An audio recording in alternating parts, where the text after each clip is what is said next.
Man up and handle your business. If you ain't doing it, you need to pursue it.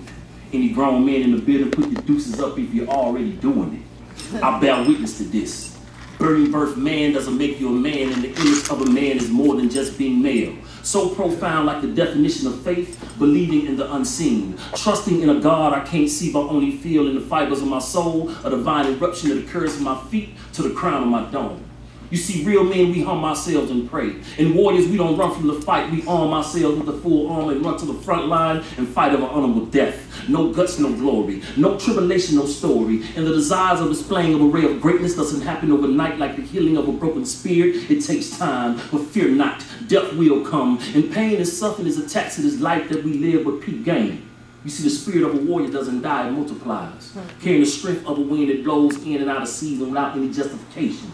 You see, the real reason of going through the storms and even climbing the rough side of the mountain is to test your faith, strength, and belief. And if you cry or weak, doesn't mean that you're weak, because in unity, we can kill the negativity without even popping the heat. You see, I take time to pray before I speak, causing vibrations, libations that awake the spirit of greatness that lies in the walking dead. And we be labeled in a dangerous species, a deadbeat or a liability, but redemption lies in the midst. Gather round, who wants some? You see, fasting and praying keeps the Redeemer in me. Great Jehovah, Allah Akbar, translation, God be the greatest. So mediocrity is unacceptable. So who I be a vessel used by He. He navigates me. He is my ghostwriter. I'm just reciprocating what He told me to write and speak. At night writing a poem trying to get my life together. But many men claim to be matriarchs and patriarchs of this male human race, but really fool themselves. Treason for no reason, not being 100 themselves, eluding the responsibility that will govern them to be something greater more than what the world view us to be.